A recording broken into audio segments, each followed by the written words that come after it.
Welcome to the Escape Podcast, your source for all good things in the universe of movies. I'm Brandon. And I'm Josh. Join us as we explore the vast reaches of science fiction, fantasy, action-adventure, and beyond. Well, here we are. It's been a little too long, I think. We've both been a little bit busy, but we've got some episodes coming up for you. Before we get too much into anything, I kind of wanted to mention that we have our YouTube channel going now, and we have a new series of videos on there. We've got 2 of them so far. Yep. Called the Status Report, and that's where we'll just discuss a little bit of movie news and stuff in between episodes. Right, yeah. So kind of when news drops or a trailer drops that we didn't get to discuss on a regular episode, we'll kind of do a little fill-in episode.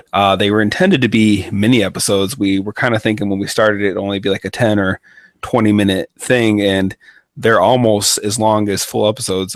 We aim for about 15 minutes, and yeah, it goes a little bit longer than that. But yeah, they're videos, which is kind of different for us. So we kind of throw some stuff on the screen, what we're talking about, some, pictures or sometimes little clips of what we're talking about. Charts and all sorts of stuff. Yeah, and We're trying to make our YouTube channel a little bit more of a presence. I think as the future goes for the podcast, it's going to have a stronger presence on YouTube than maybe anywhere else. Come December, the subscription I signed up for will be ending. So once that happens, I am going to knock it back down to a free account, and it won't be able to hold all the episodes. So we'll only probably be able to upload the most current, maybe 3 or 4 episodes. So from here out, basically YouTube is kind of the main thing we're kind of focusing on. We'll still have, like I said, maybe the 2 or 3 most current episodes on Podomatic, but as we push a new one out, an old one will fall off. So YouTube will be the really the only place to get everything that we've put out so far. Yeah, and if you want to find our YouTube channel, you can find the links on our Facebook or on our Podomatic page or on our iTunes or wherever you look for us. Yeah, I guess once you get 100 subscribers, you can actually customize the link. So we could actually have it be, youtube.com/the Escape Podcast or whatever. So we only that would be fantastic. Yeah, we only got 4 right now. Yeah, I was going to say, last I checked, we're still below 10. So if anybody out there can help us get up to 100 subscribers on YouTube, that'd be great. That'd be really cool. Because we would really want to customize our page. Yeah. So 100 subscribers would be great. And also, we're going to keep the Facebook going. That's not going to go anywhere. And of course, because of the fact that the most current episodes will stay on iTunes or on Podomatic, they will therefore be able to stay on iTunes.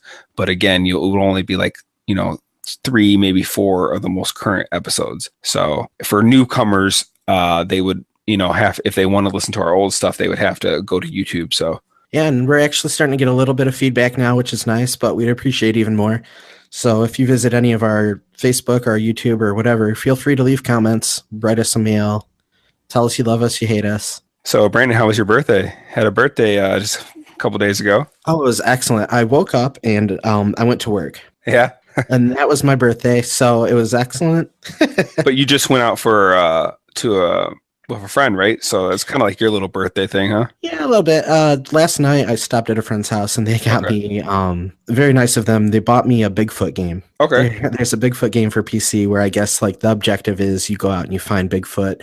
And I watched a trailer for it. Maybe we'll put this up on our Facebook. I watched a trailer for it and it actually looked like it was a lot of fun. Like you get to get like a camper and all this gear, set up camera traps and all that stuff and go looking for Bigfoot. It's new. Oh, okay. I think it came out probably this year. Is it like supposed to be kind of scary? It looks like it might be a little scary. The guy that I watched play it screamed every time Bigfoot came out to get him. And that was the thing. Sounds kind of cool. Yeah, it looked like you try and find Bigfoot, but if Bigfoot finds you, he's going to try and eat you. It's interesting that you kind of brought this up because in a way, this movie that we're going to be talking about today is kind of about, would you say like not urban legends, but like urban legends or folklore. It ties into cryptozoology, folklore. Kind of when we get to that part of the episode, I'll explain how I ended up coming across this movie, and it tied into that. Right, this is a movie folklore. Neither one of us had seen before. Right, I'd never even heard of it before. I got bored one day and was just browsing around on Wikipedia. Right, but that was cool. I got a WWF shirt, which is really cool because For all you kiddies out World there, Wildlife Foundation. right? Yeah, for all you young people out there, WWF is what WWE used to be called, and the World Wildlife Fund ended up suing them for the rights to use the three letters WWF, and the World Wildlife Fund's logo is a panda bear. So I have a shirt that says WWF on it, and it has a panda bear hitting another panda bear with a steel chair. And I already got a compliment on that today, so that was cool. Yeah. And I'm sure I'll get a couple more things as we go. But yeah, the Bigfoot thing was really cool. I'm glad I have a lot of good friends. Yeah. So we want to talk about some trailers first, or? Yeah, let's get to it. There's a few trailers that we didn't get to talk about yet, and the first one was there's a new trailer for Spider-Man: Homecoming. Yeah, okay. I'll let you start. You said that you're kind of bored with superhero movies, and I want to hear your thoughts on it. Well, I just watched this trailer like just moments ago.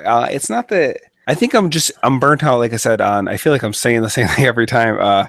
I'm just burnt out on Marvel movies. Mm-hmm. I just wish they would give it a little bit of a rest so we could kind of catch our breaths. And I don't know, like for me, I know I'm the minority on this one, like because like nobody seems to share this because it's like brownies are awesome. They're great, but if you keep shoving them in your face, you're going to get sick. You know what's funny is I could go without brownies. I'm a cupcake guy. Cupcake, cake. I'm not really into brownies. Okay, well I don't hate them. It's the same thing. I can eat brownies, but I would always choose cake over brownies. Anyway, it looked interesting. I kind of don't like seeing Iron Man in it. I kind of would rather see Spider-Man do his own thing. I kind of feel like, why does he? I don't know. It just feels weird to me to see Tony Stark and Iron Man in this movie with him. Mm-hmm.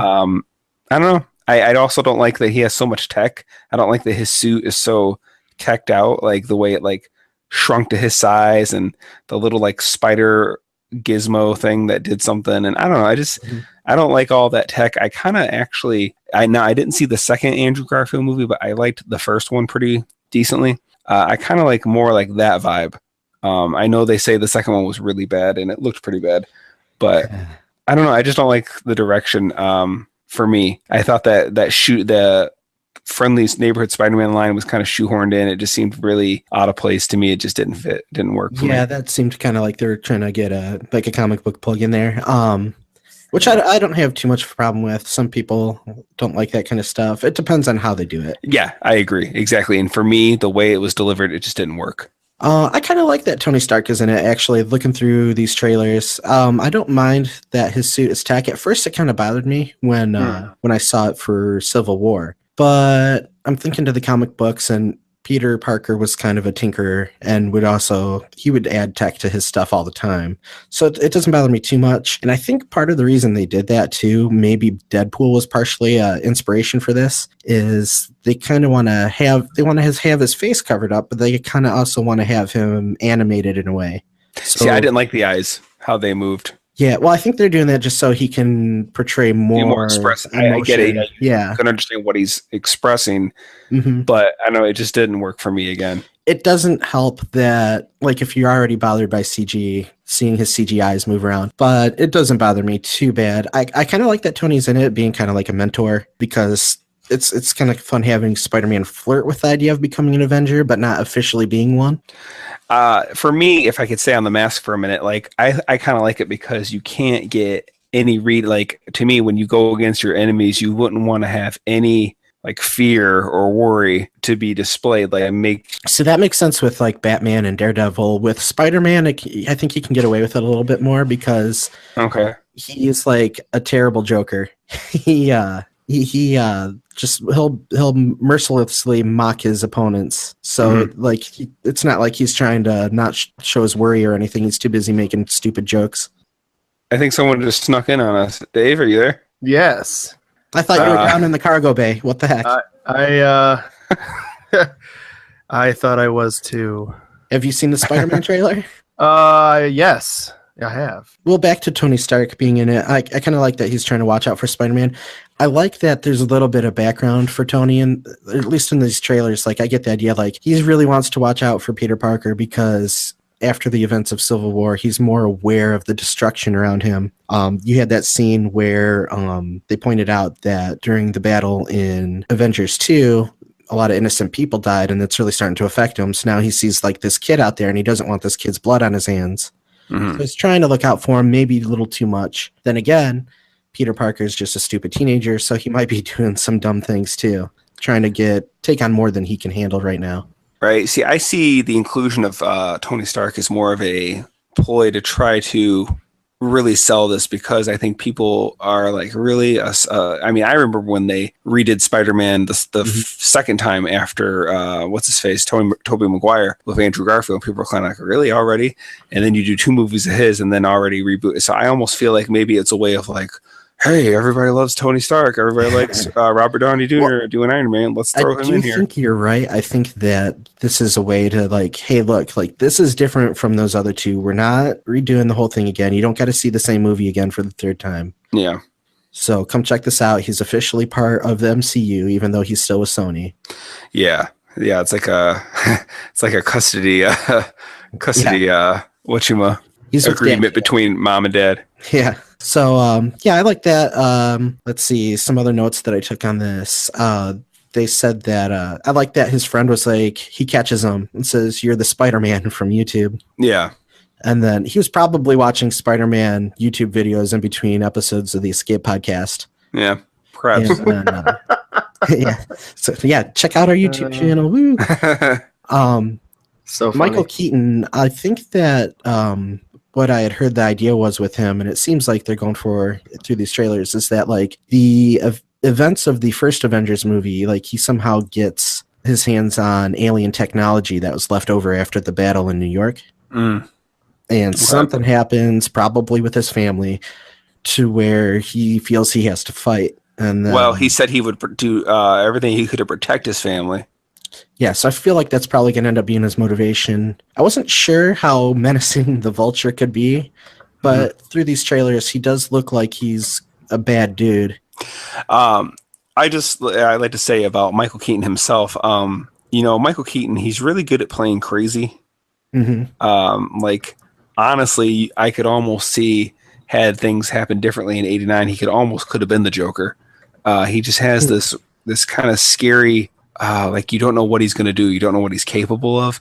I fairly recently watched The Founder. Have you ever seen it? I have not. Okay. It's about the guy that basically took the ideal of McDonald's back in the late 40s or early 50s and kind of like grew it up into what it is today and kind of basically stole the idea from the McDonald's brothers. Anyway, but in that movie, he's kind of like the Hamburglar. Yeah. Oh my gosh. Yeah, exactly. But he's very like conniving and sinister the way, he goes about it and stuff. And it's kind of cool to see him as a villain. I think he does good villains. Yeah. I mean, even Beetlejuice, you can say that he was a villain in that, and he was really entertaining. Yeah. But yeah, they're doing a good job at making him look menacing, which is something that'd be nice to come out of these superhero movies. One of the complaints is that the villains a lot of times are kind of on the weak side. And of all the villains that could be menacing, I wouldn't put the Vulture up there. But I'm not I don't have a whole lot of trust in it right now, because to me, Ultron looked like he was going to be one bad dude, and he ended up being more of a joke than anything. Right. And that movie ended up not being too great. Yeah. I just want to say, every time I watch Age of Ultron, it's better each time, I think. You think so? The first time I saw it, I was like, man, that was weak. And then every time I watched it after, I liked it a little bit more each time. The problem with it is I think it felt to me like they're trying to cram too much in there without enough screen time. Had they actually stretched it out to be like 3 hours long, I think I agree. Able to fit it in there in a more cohesive way. Yes, I agree. We got a shot of Marissa Tomei as Aunt May. Do you have any opinions on that? On her being Aunt May? Me? I mean, either one of you. Go ahead, Dave. I have no opinions. She seems like a good Aunt May. I mean, I know obviously we were expecting the short-haired, gray-haired, stereotypical Aunt May. It's a little bit different, right? But it works out for the plot. Oh, her age, what'd you say, Brandon? Marissa Tomei is younger than we would expect Aunt May to be. Oh yeah. I don't have any problems with it, and I'd like to say if Marissa Tomei is listening, I am single, and you can contact me at our Facebook page for the Escape Podcast. I think she's like 50-something years old, too. I don't care. I'm just saying it's Brandon's just funny. I hope so. Yeah, I've had a crush on her since my cousin Vinny. Okay, yeah, I seen that. I think she in a movie with Robert Downey Jr. back in the day. She was. Yes. That's kind of a joke that they had in Civil War. Like, oh, they were getting along so well together. It's because they'd been in a movie already together. Mm. And he was joking about her being hot. Yeah, that was funny. So yeah, Spider-Man: Homecoming comes out July 7th of this year. All right, and then the next one we watched was The Dark Tower. Yep. I know nothing of The Dark Tower. I have never read a Stephen King book. I've only seen a few of his films, or well, they're not really his films based on his stories. Yeah. I had thought, like, the name The Dark Tower sounds familiar to me, but maybe I'm just confusing it with something else. I could have swore that there was like a mini-series or something by Stephen King called The Dark Tower. The Stand is a mini-series, yeah. You're probably right. That's what I'm thinking of. There's a guy I work with. He's a huge fan of The Dark Tower, and I actually recorded a conversation between me and him that I thought, just in case, we might want to use clips of it. But he was basically kind of explaining to me again, like, what exactly it's about.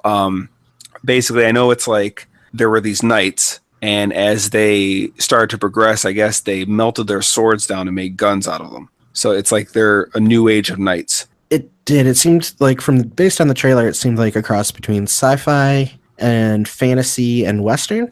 Yeah, well, I mean, I guess there's like monsters in it. There's like almost like zombies, if I remember correctly, of what he was telling me in it. It's because I guess there's like almost like parallel worlds, dimensions. There's a time travel aspect in it. There's various types of things going on. The way in the trailer, at least, like where he kind of like the kid goes to that world and then later they come to our world. It kind of reminds me a little bit of like the Beastmaster Part 2, the Portal Through Time, if you ever saw that one. Mm-hmm. And also a little bit like, Master of the Universe, where, like He-Man, his guys, and Skeletor and his men like come to our world, or even like the Neverending Story, like a little bit like the whole idea of a fish out of water, whether it be someone from our world in that world or they're in our world, Yeah. Two other movies that it reminded me of, I wrote down in my notes here, because it's like a kid going to get the big hero guy and have him save the day. Last Action Hero and mm-hmm. Terminator. Yeah. But it seems odd to me. The whole trailer seemed a little bit odd. Something about it just seemed off. When it started off showing him catching the bullets into his guns, mm-hmm. my first thought is, oh no. If they're going to be trying to do cool stuff like that in slow motion, have everything look slick. Okay. See, and I think I'm a little more interested only because of the things that my friend Nate has told me. But basically, he was saying that he's thousands of years old and he's been doing this for so long. It's like he's supposed to be that good. Yeah. Well, I thought when he was hand loading his gun and he was doing it super fast and shoving them in there, like that looked cool. Yeah, but you're talking like the air thing where it's like he was. Yeah, like throwing it in the air and then happen to catch it right in the gun. Yeah, I mean, but it is also a fantasy movie too, so you gotta let some things slide. You're right. Some logic things. I could be being a little too rough on it, but it sounds to me like if the movie's gonna be full of that kind of stuff, then. Yeah, I mean, like I said, I'm not trying to totally defend it, but basically, like I said, I had someone that's really well versed with it explain and kind of give me a lot of information. He and I have talked about it several times. Mm-hmm. So just because of that, it kind of sounds like a cool idea. So I'm kind of interested just to see what the next trailer looks like and kind of see, what becomes of it. Yeah, I was kind of iffy on this one. Spider-Man, I'm definitely going to see. The Dark Tower, parts of it looked really interesting. Other parts looked like, I don't know. So we'll just see. Maybe as more news comes through. Like the stuff you just explained to me sounds interesting, like him battling the monsters and all sorts of weird stuff going on. Yeah, because I guess there's something about like basically once he gets to the Dark Tower, like what he has to do there. Almost, I don't want to keep bringing up the Neverending Story, but kind of like the way he has to do, complete his mission. I don't know. I don't want to get too much into that one. Mm-hmm. Speaking of the Neverending Story, that one will be coming up on the podcast within a week or two. Something like that, yeah. Yep, it'll be coming up very soon, and then we're going to get to some requests that we have. Yes, but before we go too far off, Blade Runner, is it 2049? It was the last trailer we were going to talk about. Mm-hmm. Yes, it is. I'll let you start. Okay. I don't know much about Blade Runner. I know there's like what, at least 4, 5, 6 something different versions of it: director's cut, theatrical cut, the definitive cut. I borrowed one from a friend one time just because everyone always talks about it, so I wanted to see what it was all about. To be honest with you, it didn't really do anything for me. I don't know if it was just something I was too late on or something, or maybe I'm just too little to appreciate something like that, because everyone always talks how great it is, but it didn't really do anything for me. However, I will say I thought of all 3 of these trailers that we watched, this one might look the most interesting to me. Mm-hmm. I was kind of interested in Visually, possibly. I think that was the best looking one. Like, Yes. that world, I think that's probably part of the hype behind the movie, because I agree with you. I'd always heard about it, and then when I saw it, I was just kind of bored. Yeah. I mean, granted, this was years ago. If I go back and rewatch it, I might love it. Mm-hmm. But I think it was like the dystopian future that they created for the movie, just the way it looked. Like, it seemed like this could really be a future, and it seemed really cool. Mm-hmm. And they brought that right back because it looks great. Like, that dystopian future, like, you could really sink yourself into that world. Yeah.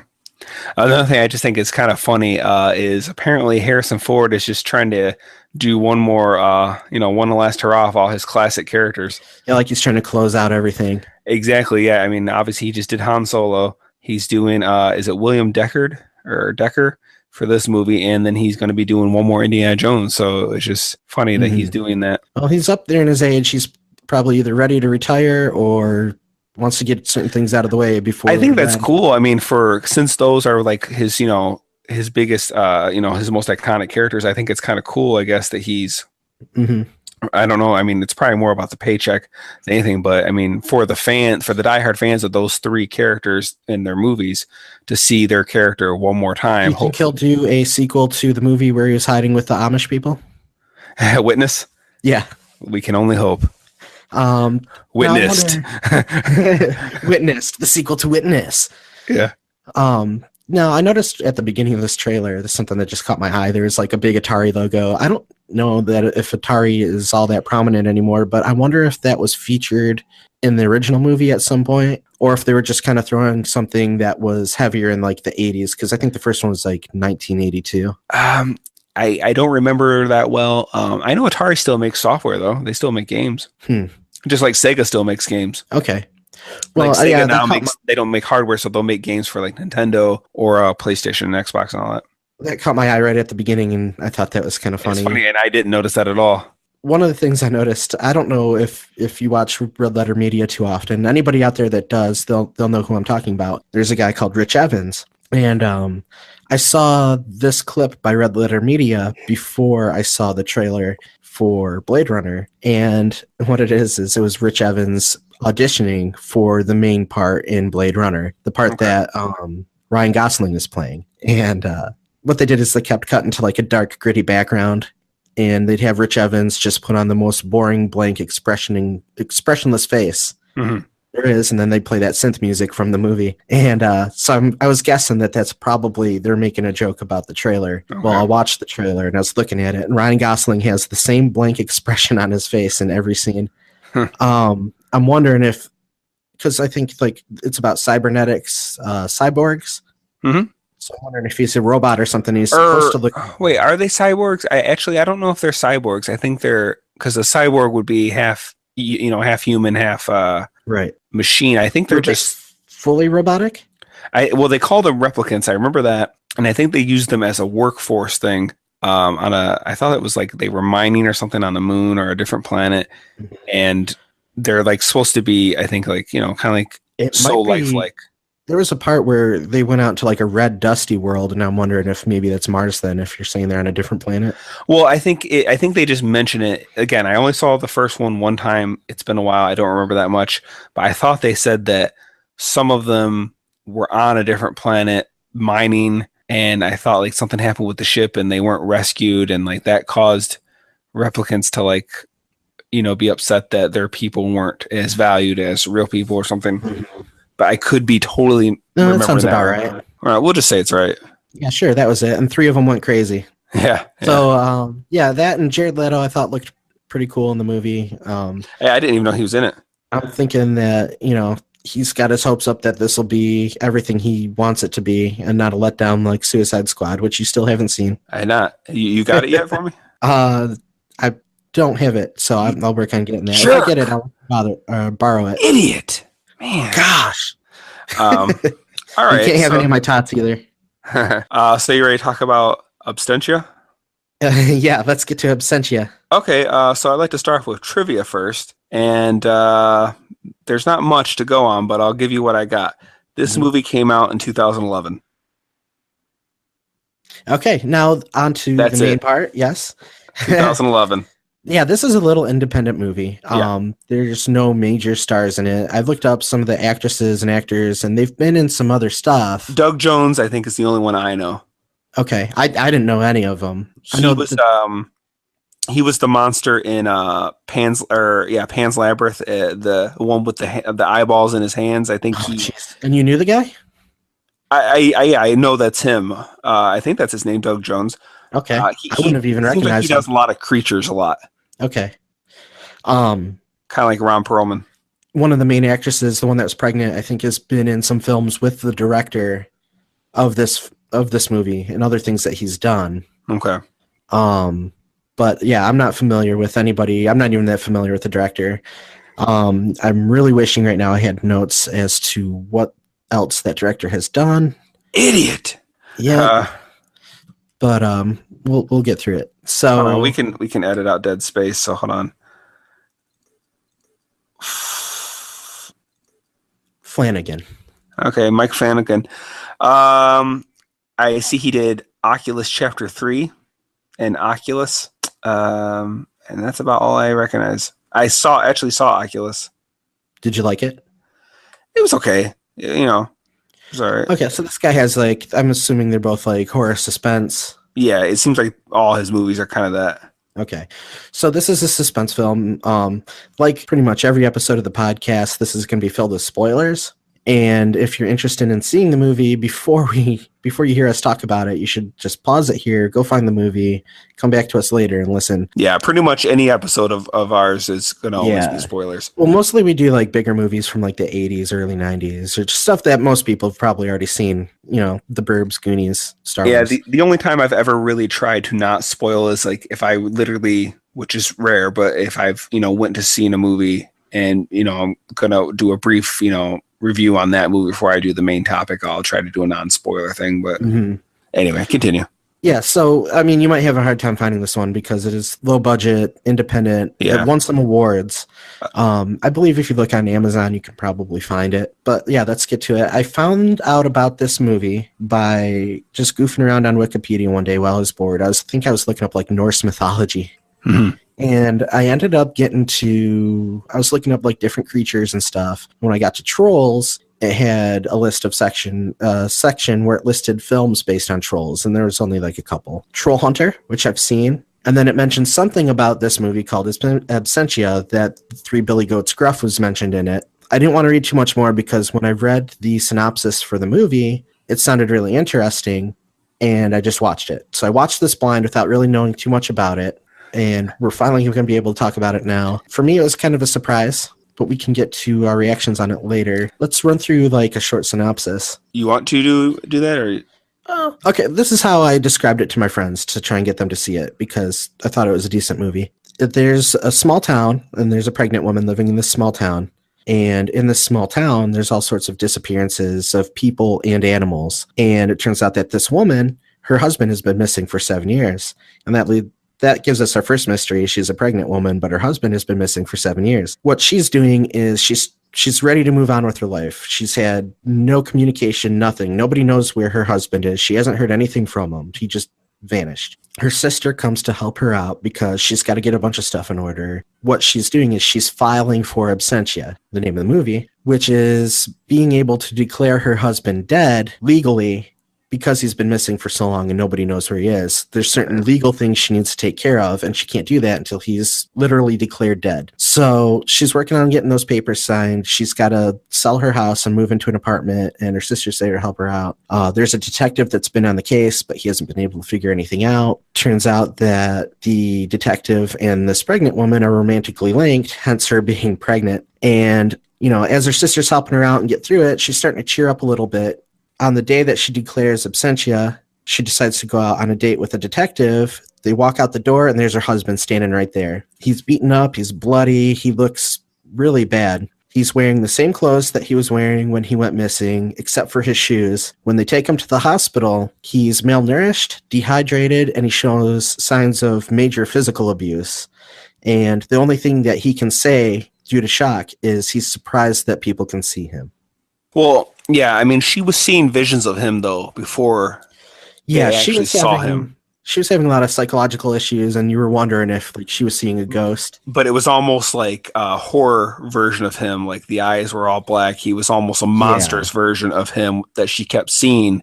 And she kept after a while, trying to pretend it wasn't happening. So when he's finally there in person, she assumes the detective, her boyfriend, doesn't see it. And she's ready to just keep walking and, keep ignoring it, pretend it's not there until she realizes he sees it as well.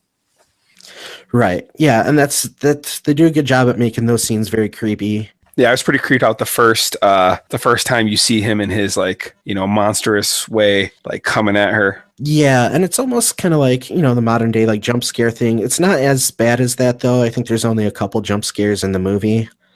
A lot of the creepiness comes from just the feeling that you get while you're watching it, from the music or the way that the camera angles are or the lighting. So, I don't know. I found this movie to be a little too slow-paced. Mm-hmm. I don't think this is the type of movie that should have been fast-paced, but I think you can go overboard both ways, and I think they went a little too slow for my taste. Okay. Yeah, I can see that. For me, it did start off just a tiny bit slow, but there was enough going on, and the characters and the acting were good enough to where I was able to pay attention, and it was the way that the movie was set up. As I watched, I kept getting more and more and more into it, which was great for me. I felt like it was a slow build that worked. I don't think it should have been fast, but I think it maybe was a little too slow. The point where it finally got interesting to me was when the sister started talking about all the legends, when she starts laying out all this information that she researched online or whatever to her sister about all these different disappearances from all over the years. That's when I really got interested in it. Because I like you, I believe, am very interested in urban legends and, old folklore, cryptozoology, all that stuff is very interesting to me. Mm-hmm. So that's the part where I really finally got interest. The pacing for me, it started off a little bit on the slow side, but like I said, it just for me, I appreciated it. I felt like it was a nice slow build, which you don't see a lot of those anymore. Everything's got so fast and rushed. Yes. So I enjoyed it. The acting, like I said, I thought very good, especially for a bunch of actors that we haven't heard before. The characters were pretty good. There were one or two characters that I felt were a little cheesy, maybe. Mm-hmm. Who? Just curious. Not necessarily the detective, although but his partner. His partner. Okay, that's funny. That's who I was thinking of. That's why I wanted to see if you. Yeah, I did like a lot of the shots in the movie. I thought they were done pretty well. Particularly, the sister liked to go out and go jogging every morning, and whenever she went through the tunnel, you felt like there's something wrong. There's this tunnel in the movie, and they show it quite often. A lot of the movie takes place focused kind of on this tunnel. Yeah, it's only a few houses down. It's you can see it from the house, the door. You can see the tunnel down the street. And I think it kind of reminds me of the tunnel in case anyone's wondering, I don't know what you call them, but in the one Harry Potter where the Dementors are down in the tunnel and they're sucking the soul out of his cousin or whatever it is. Do you know what I'm talking about? I've never seen it, but that's a lovely image. Oh, okay. So, sorry. The tunnel is just super creepy. If I ever go see a tunnel like that in real life, I'm going to be creeped out for sure now. What I think it is I think there's a street or a highway or something that goes over it. And this is the entrance to get into a park, I believe, or the other side of the city, something. Well, in the movie, she explains it as there used to be a bridge there that over the years it got turned into this tunnel. Yes. Yeah. So that specific area has been a crossway for centuries. Right. And like one of the things I noticed that they did a lot was, or maybe just the first time she went through, I think it was most of the time that she went through, they would show the spider web. There's always a spider web hanging in the corner, and sometimes you'd see something trapped in it. Mm-hmm. And I really felt like that was them giving us a clue, like this tunnel is a trap. Okay, right. I see what you're saying. Like, I really like the imagery of metaphor. That. I thought that was good. Mm-hmm. And then, of course, one of these times that she goes jogging, she sees a guy in the tunnel. And this is before the husband comes back or anything. They don't realize that there's a mystery going on here yet, with the exception of there are flyers everywhere saying missing pets and all that stuff. See, I didn't catch the ones for missing pets. Yeah, there were missing pets. The movie starts off with the pregnant lady putting up more flyers for her husband who's been missing. I guess she'd printed so many of them out. She's just trying to get rid of them at this point. Mm-hmm. Just in case anybody sees her husband, that they can contact her. But there's also a lot of missing pets. Missing animals in the neighborhood too. And I thought it was funny. I don't know if you caught this, like the cops kept saying, it's a bad neighborhood, things happen in this neighborhood. Yeah. But when they were outside, everything looked nice. There wasn't like a ton of graffiti anywhere, maybe a little bit in the tunnel. Like the streets were clean, everybody looked friendly. So what is it about this neighborhood that has a bad reputation? Well, people and animals go missing all the time there, so something's going on. Yeah. Yeah, so she sees that guy in the tunnel, and the guy seems like, later on with the husband, he seems shocked that she can see him. You can see me, he keeps saying. And, she thinks he's just some homeless bum, which I assumed at first too. She goes and later on and like brings him some food and leaves it at the tunnel, where she meets somebody else who's also leaving something at the entrance to the tunnel, and he's warning her not to do that. Like these are like huge red flags, but the movie does it in a great way, like just a believable way. Like this is how somebody would behave. Mm-hmm. And it really makes you wonder what the heck is going on. And I really appreciate that about the movie. So I wanted to talk about the scariness, or the mm-hmm. like how scary. Like I obviously I didn't know what to expect. I assumed that it was going to be a lot scarier. Mm-hmm. It was more of the suspense, I feel. Yeah, the first jump scare was really scary.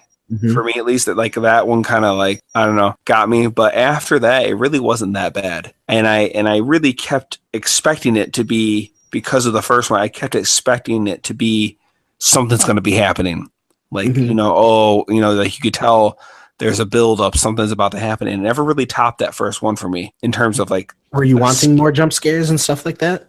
I blame the budget for certain things, and I'll get. Yeah, it was only $70,000, I guess. Which the is budget nothing as far as movies. For movies, yeah.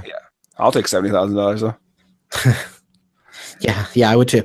What did you think about the scene where whatever it is came to get the husband back? Personally, I feel like I would have liked to see the creature a little more. I appreciate that they didn't overdo it, mm-hmm. but I think they went too far and underdid it. I like the less is more approach to things, and I go back to blaming the budget. It would have really been nice to see the creature. Yeah, that's actually a point I wrote was you never really see the creature artistic or due to limitations. Yep, it's hard to blame them, but I feel like this story really needed it. Like if it ever gets a slightly bigger budget, one of the things that's cool about it being the lower budget is we have all these actors that we're not familiar with. So we're not seeing, oh, it's Robert Downey Jr. We're seeing, oh, it's this character. Mm. And the fact that everybody was putting so much effort into like really, really doing a good job with the acting and really trying to flesh out their characters.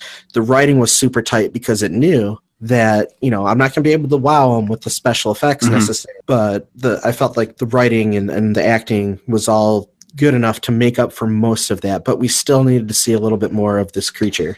Yeah, I think even if we could have just saw like the part where they're about to go upstairs for the night and they turn off the light and then like they hear something, even if we could have just saw like an outline of something, like maybe from where it was in front of the window and like there was just enough light to like give you a silhouette or an outline of what something, just something even like that I could have mm-hmm. been satisfied with. But I'm going to blame a little bit of CG for that too. Like, right. Yeah. I think that was another thing too, is the way they were portraying the monster. I think if they would have, there was really no way to do it except for CG, and I think it would have probably made it look bad. I think CG has spoiled some people. They think, well, we don't really have the budget for CG, and then they didn't put as much effort into doing things practically as they mm-hmm. may have in the past, with a movie like this, because a movie in the past would probably have a terrible looking monster, to be honest. Yeah. But somebody that knew what they were doing and understood, like, you got to keep it hidden in shadows, or, you know, finding artistic ways to show the monster without actually showing it. Right. Then there could have been a lot more of that. And today it seems like, well, you know, if we can't just show it in the bright light with CG, then there's no point. So I don't know. It's a tough one because the story I feel is so good, but not seeing the monster is bad. Okay, let me ask you this. Why was the ghost or monster version of her husband, why did he keep haunting her? I really feel like that was probably in her head, unless it was something. It didn't seem like he was really there until he was there. Right. I feel like that could have been in her head. Also, there may have been something going on. I do like a lot towards the end of this movie when they're trying to figure out what happened. Well, let me step back a little bit. They're kind of joking, even though it's, you know, that sad thing that her husband has gone missing. They're speculating on what happened, and I wrote down some of the things, and it was kind of a humorous situation. There isn't a whole lot of humor in this movie, but there's a couple of moments. One of them was like, you know, do you think that aliens took him? They said maybe he got amnesia. Maybe he was a spy and went back to Russia. You know, because they're kind of goofing around and playing with it. But then later on, when the sister who jogs, I really wish I had her name written down right now. Her real name or the character's name? Either one. I thought her name was Katie. Trisha. Let's see. Trisha was the pregnant lady. Kaylee Russell, and her name's Katie Parker, her real name. So her name was Kaylee in the movie? Yeah, Kaylee Russell. Okay, so we'll say Kaylee. Kaylee, at the end of the movie, figures out, wait, there's something way weird going on here. And her first clue is when a troll monster re-kidnaps her sister's husband and right in front of her face. Anyway, well, based on the description the guy gives, it actually doesn't look like a troll, but we'll talk about that later, too. It's kind of a mix of things, I think. I think it was supposed to be partially insectoid. He when he reads the book, he says something to the effect of like, it's similar to this book, but the appearance is wrong. He says like it has a more of an insect-like feel, and something about like fish scales, like you know. Mm-hmm. That's how he described it. Yeah, and that makes you want to see it even all the more. Right. At the end of the movie, you kind of see parts of it. Like you see, it has a hand. It puts its hand on her shoulder. So anyway, yeah, that part you do see, and then like it looks like it scurries across past her at one point. It looks like it's very low to the ground.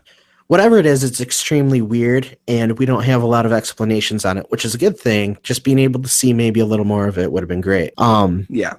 I do like the mystery of it. Like, I've brought this up before, Jeepers Creepers. Have you seen that?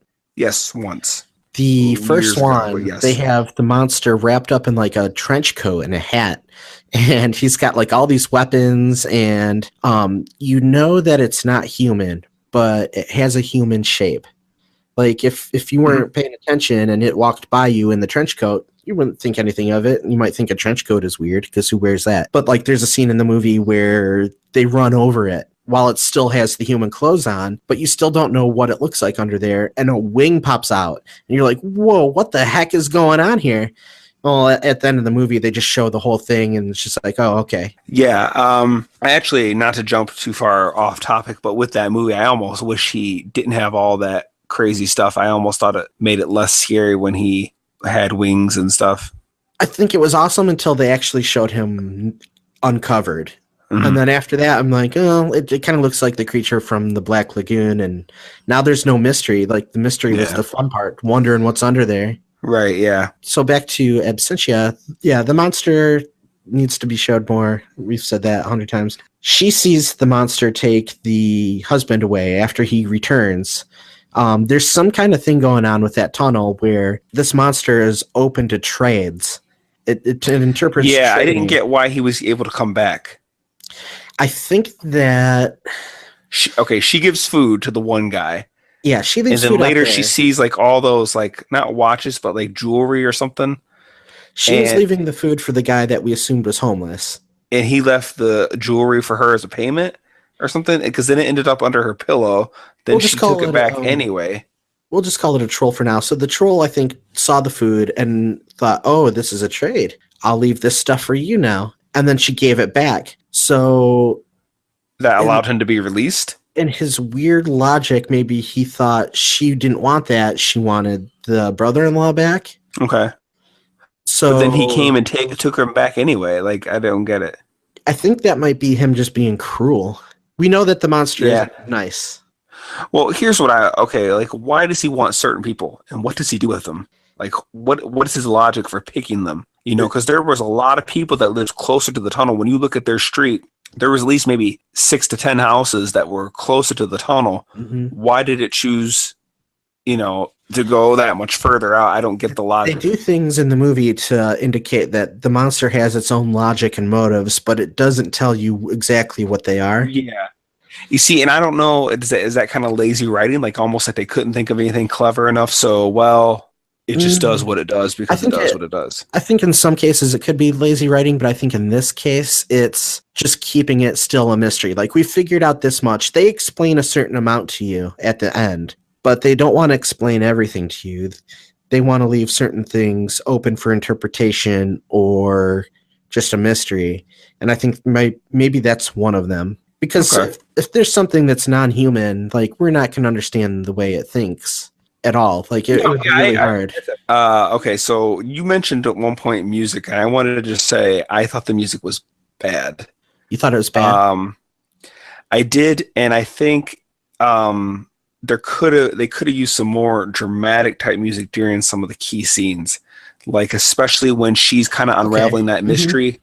That to me could have really sold the whole like danger or mystery, fear, the great unknown about what she was starting to unravel. If they could have just done something different there, or even the scene where like something like where like everything feels right, like she's jogging, and then maybe the music kind of like morphs into something different as she approaches the tunnel, like like an eerie feeling. It could have sold certain scenes so much better for me and really gave me a good indication of how I'm supposed to feel. Yeah, I understand exactly what you're saying. Like, the music wasn't actually music. And it was the same. They never... It was the same piece of music the whole time. And again, that's probably because of their budgetary limitations. I get it. I'm not mad. I didn't notice if it was the same exactly the whole time, but... it sounded exactly the same to me. I know what you're saying. I agree with you that they could have used some more orchestrated things and had a little bit more to it. I think what the main purpose of the music in this film was more of to create an ambience. See, and I don't even feel it had to be orchestrated music. It could have been, I don't know, something. I mean, not an orchestra, but like just something a little more just than what they were doing. Even if it was just a piano, like, you could do some like eerie stuff sounding on a piano or whatever. I don't know. But yeah. Yeah, I think it was just there to create like a background ambience. It wasn't there to be anything more than just like, there's something going on here, so we're going to play a little thing in the background. I thought it was okay. I'm going to put that down to budgetary issues, like you said. Oh, I'm sure, yeah. Yeah. It's got to be so hard to do a movie like this with such a small budget, because there's so much that goes into it. You got to pay for all the equipment, all the people to be there. You have to pay to use certain places at certain times.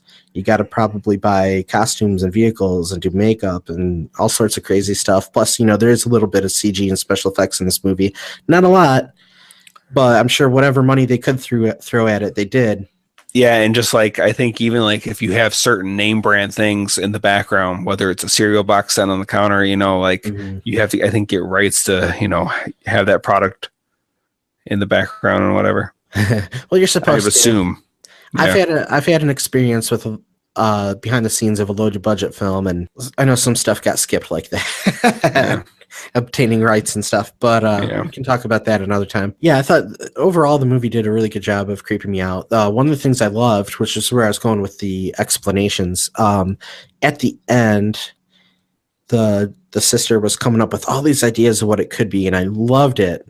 She starts to get real heady about trying to figure out what's going on here. Like, she knows she's seen this monster and she's seen it take somebody away, and she can't explain what happened, but she saw this thing drag her brother-in-law into a tunnel and through a wall.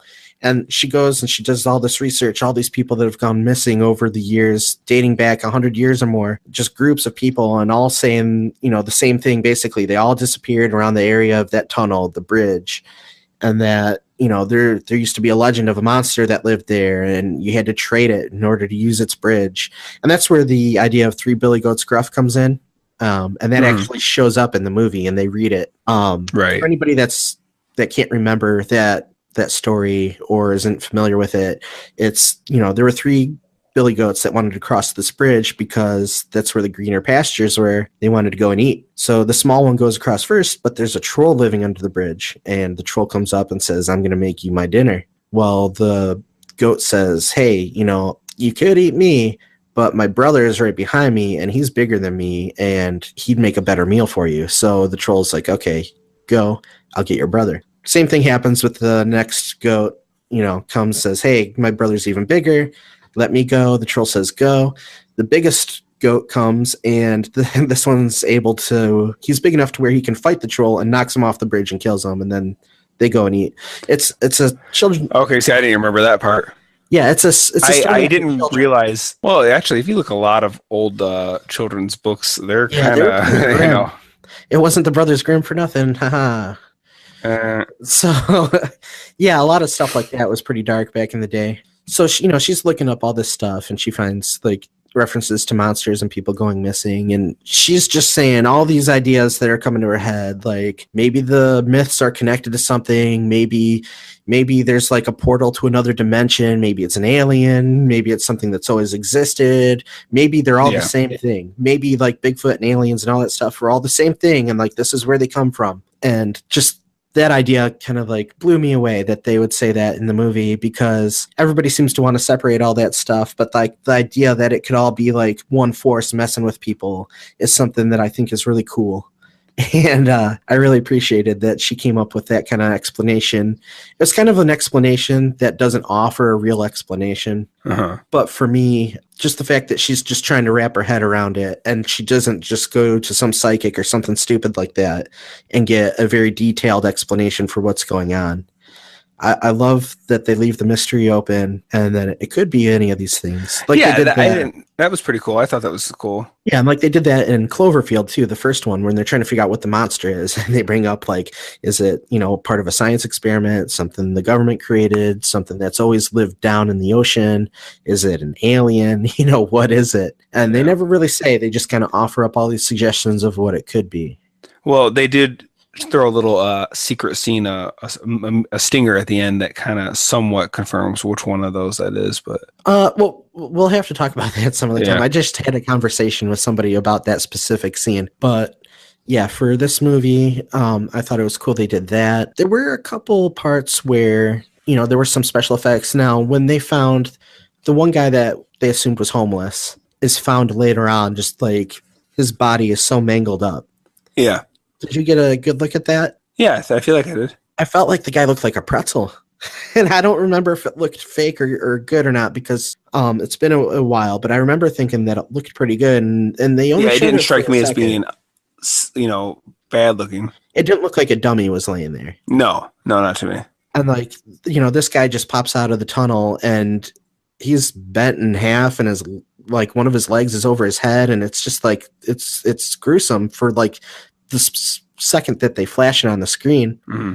I thought that was pretty cool. Yeah. And then they kind of they almost have a theme of running with some weird explanations here, or multiple explanations, because they do that at the end of the movie too with what happened to the girls. Oh yeah, that wasn't it that they just kind of ran off, or I don't know, what was it? I'm trying to remember. They were trying to think of different scenarios because, spoilers, the whole thing's been spoilers. The troll comes and kidnaps the two sisters. Why was that anyway? I didn't even get that. Like, I could get why the one sister, because she was like basically running after it, if you will. But why did it come back for the other sister? I don't fully get that. It could have just had something to be with her taking her the husband. Maybe he wanted all of them. Like he had one, he wanted to finish his collection or something. I guess. Like one thing I thought was weird was when she was like ready to go after it, like she didn't like grab a knife or a baseball bat or a flashlight, just anything to aid in her. I was like, what do you plan to do? You know, Yeah. she was just like standing in the tunnel and like she's like looking in every direction and stuff. And I was like, you know, what are you going to do if it comes out at you? Yeah, part of her plan was missing there for sure. Yeah. The part where she beats it. But yeah, at the end of the movie, both sisters are missing, and the detective that had been on the missing persons case for the husband, well, he's all bummed out. He had a thing going with the pregnant lady, and that was his kid too. Yeah. He doesn't know where either one of them went. Well, it turns out that, the one sister, the one that was jogging all the time, she was a little bit of a druggie. So they come up with a scenario. There was a drug deal gone bad and they kidnapped both his sisters or something. They came up with a scenario. Right. There was a kid that lived down the street. His dad had gone missing in the tunnel, and it turns out that was the guy that got all mangled up. And he was trying to get the troll to give his dad back by going around and kidnapping everybody's pets and offering them as a trade to get his dad back, which obviously didn't work out too well. So they were thinking, that kind of behavior leads to serial killing, somebody that goes and kidnaps pets and stuff like that. Right. So maybe that guy killed them. And then, he came up with a scenario, a pretty ridiculous scenario of, she had lived off the land before. She was a good camper. Maybe she decided just to leave everything and go live out in the woods or, whatnot. Like he was grasping at straws trying to figure out what happened to his girlfriend, basically. Well, yeah, because one thing I want to say was it bookended nicely the way the movie starts off showing her hanging the signs. It ends with him hanging the signs. And at one point earlier in the film, she talks about how, sometimes I just like to sit back and think, I hope he's just alive somewhere. Maybe he's just here doing this, or maybe he got caught up doing that. Maybe, it gave her peace to think about him alive somewhere and okay. And basically he was doing that. Well, maybe they just had to run away because of, this or that, but they're safe somewhere and they can live off the land. So she's probably okay. Like that was his comfort, in that situation. Mm-hmm. Yeah. No, that was something that I appreciated too. It's like, it started off with the hanging of signs and it ended with the hanging of signs. Yeah. It was a good story. So you ever heard of the website Castle of Spirits? I have not. I used to go to this website almost every day. It's all about, mysteries, urban legends, cryptozoology, all that stuff. And I used to go there. Like I was just fascinated with it, with the various different articles and pictures you can find there about, whether it's the haunted eBay painting or the Green Children of Woolpit. Okay, I've heard of the Green Children, but what is the haunted eBay painting? Okay, and I may be getting some of the details a little off, but I'm going to try to tell you as best I can. So I guess there was this painting that somebody found near a dumpster at behind a restaurant or something. The picture is really creepy. It's a painting of a boy standing in front of a window. And it's like very dark. And beside him is like, those old dolls from back in the day. They were like really big. They're like, probably like 3.5 feet tall. There were those really big dolls. There's one of those dolls kind of next to him, and the doll, where the head is hollow, like the eyes are out of it, so you can see it's like a hollow head. And behind the boy and the doll is a window, like I said, and it's like very dark, and you can see like all these hands pressed up on the window. So basically, I guess somebody found this. That sounds creepy. Yeah, so I'll send you a picture when we're done. Okay. Somebody found this painting, and I guess they tried to sell it on eBay, and someone actually bought it, which I don't know why. And basically, the first person said like they started feeling sick a lot. Everyone in the house was sick all the time, and they eventually realized ever since we had this painting, we're all sick. So they decided to get rid of it, and they said once they did, they were fine. When the next person got it, they said they heard like crying or screaming at night, so they got rid of it. And the third person that had it, they had children of their own, and I guess they said, that they would go to their parents, say, "Mommy and Daddy, the boy's crying," or this, the boy is coming out of the painting at night. So I guess this eventually led to them setting up motion controlled cameras, and there's actual pictures of that, which it's like a blur effect, but they say that is the blur represents motion. So they got rid of it too. But that is a rough description of the haunted eBay photo. Now, story. they purchased it off of eBay? This is where Right. I guess because the original person found it at a dumpster or be sitting against a dumpster, and they sold it on eBay. there's a movie that I hope we do down the road, maybe closer to Halloween, called Cabin in the Woods. I don't know. Have you seen it? I have not seen it, but I know what you're talking about.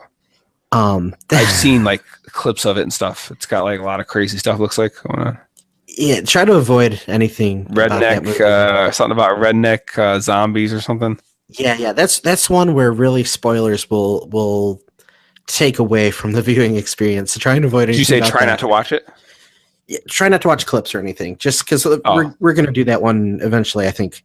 But there is a scene in that movie where like they go to this cabin in the woods, and in one of the bedrooms there is a painting, and the painting has like a pack of wolves tearing apart a sheep, and like a guy with a knife, and then somebody standing in the background with a gun, and like it's all like super dark colors, and it's just like probably the worst thing you can hang inside of a cabin in the woods, and like they're all looking at it, and every time somebody sees it they're like nope, and they turn it around. So that's kind of what it reminds me of, what you just said. There's a episode of Night Gallery. Do you know anything about Night Gallery? Was that kind of like a Twilight Zone show? Yes, in fact it was a Rod Sterling show. Okay. There's a guy, I think you actually know this guy, Ken Reno. Mm-hmm. Yeah, he told me about it. Anyway, it's so basically this show I think was in the 70s, but anyway, it was this episode about there was a rich uncle, or I can't remember if he was the dad or the uncle or what, but he was rich and he was dying and he was going to leave his inheritance to his like I can't again remember if it was the son or the nephew, the grandson, whatever. So basically the kid comes to the house like on the, getting close to, when he thinks he's going to pass, and like he's got a servant, he's rich, he's wealthy. And in the house somewhere is a painting of the grounds of the house itself. So you can see like, the house, the fountain, and the family cemetery in the back. And they show it enough where you kind of get to see like what it looks like. Well, at one point you see the painting. One point he walks past it and you see there's a freshly dug grave, and he's like, I don't remember seeing this the last time. And then as things continue to progress, then he sees a coffin up top of the grave. Like the painting is changing. Yeah, the painting, like every time, like certain times he looks at it, like the grave site is changing ever so slightly, where like there's a freshly dug grave, like it's been redug up. And then so basically it leads him to believe that his uncle has come back from because that's right, he dies during the film or during the episode. So like he's convinced that he's came back from the dead to get him because he was a spoiled brat that just wanted his money and whatever. So do you want me to just tell you, or I guess I've gone this far, or are you interested in looking it up? I might look that up. Okay, I'll leave it alone. I'm also now convinced that we should have a podcast episode with some of our favorite creepy stories, whether they be from the world of cinematic, movies or television, or supposed real life creepy stories. Yeah, we can do that. Yeah, we should do that sometime. If you want us to do that, let us know. Give us some feedback. I would like to do one just on Twilight Zone episodes. Yeah, Twilight Zone was a great show. We could just do one all about that as well. But let's finish off Absentia here. What would you give it a grade? I think the concept is really good. I feel like if they could have had a little bit of a bigger budget, and like I said, don't misunderstand, that doesn't mean I want it to be like big budget movie, but if they just could have had a little more, I think they could have been able to execute some of the things a little bit better. I definitely would like to see a version of this movie where you do see a little more of the monster, you get a little more understanding of what's going on, because like that's another thing I want to know, like what does he do with them? He somehow keeps them alive, like because these people were like, I assume he's keeping them alive somehow, like they're being missing for years. So like what is he just likes to torture them? I mean, I don't know. That's what it sounds like. It sounds really messed up. Like there's a whole side of that movie that they're not showing us that has some horrifying implications to it. Yeah, it's a very interesting concept. I will give it a this is kind of tough. Maybe a C-. Okay. For me, I felt effectively creeped out. I enjoyed the slower pacing. The acting I thought was great. The concept and the story I felt was, pretty original in a day where we don't get a whole lot of original ideas. This came out, I believe, in 2007. Is that what we said? 11. 2011.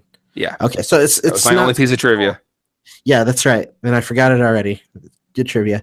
So, yeah, it's we don't get a whole lot of original ideas these days. A lot of it's like retelling of stories we've heard over and over and over again. And this is something that's based kind of on like an older story, something a little more obscure. You don't get a lot of movies about trolls or whatever that thing in the bridge is. Like you, I really wanted to see a little bit more of that monster. I would probably give it a B. Okay. I thought for a low budget movie, it did really good at the things that it did good at. And had it had some more money, it could have been possibly a little bit better. Yeah, I agree. I absolutely agree with you. Now, a flashback to one of our previous episodes, would you say that this is something that you would like to see remade then? Yeah, I mean, if there was there's a few movies like that, like, we talked about remakes where, usually you think remake and you roll your eyes. There are certain movies I would like to see remade if they could do them correctly. Hey, wait a second. Weren't there 3 of us? Yeah, Dave dropped off a while ago. When did he disappear? At one point, he sent a message through here that said, "I'll be right back." But his icon was still there. And at one point I looked and the icon disappeared. So. Oh no. Yeah. I think we got to go look for Dave. Yeah. Maybe the troll got him. Oh. I didn't think about that. Well, stay tuned to the next episode. If we make it back with Dave, we will do the never-ending story. If we can find a good trade. If you don't ever hear from us again, it was a troll. Yeah. So, if you want to get a hold of us, Josh, do you have our links? There are several ways you can do such a thing as that. We are all over the place. We are on iTunes, Podomatic. You can Gmail us. We're on YouTube. What else can they do? Is that Facebook. all of them? Did you say Facebook? No, I didn't. Thank you, Facebook. Yeah. And check out that YouTube page. Check out our status reports. They are fun. Yeah, I am having fun with them. I hope people are having fun. And, I just want to say thank you for everyone who's, listened, who's shared. We appreciate it. Yeah, what we're doing is a lot of fun. We could definitely do it without you, but it's a lot more fun with you. Yeah. If anyone who feels so inclined, if they could give us a rating or a review on iTunes or YouTube, that would be fantastic. It helps when people search us, it puts us more at the top of that list. I've noticed now that when I searched the Escape Podcast in Google, I think we're at the 3rd and 4th. One's to our Podomatic and one takes us to iTunes. So it's getting up there, and it helps us. I'm aiming for at least number 2. Yeah. So, thank you all. Most of it is by searching the Escape Podcast 16. On iTunes is actually the only one you actually search the Escape Podcast and you'll find us. All right, that's it for Absentia. Thank you, everybody. Yes, have a good night. Oh, hold on. Dang it. Mm-hmm. Poop. But don't do that. Hello? Hello? Hello? Hi there. Hi. I just got my surprise. Oh, good. Thank you guys very much. Oh, you're welcome. Appreciate it. Made me cry. Oh. So sweet. I think it's his mom. Yes. No,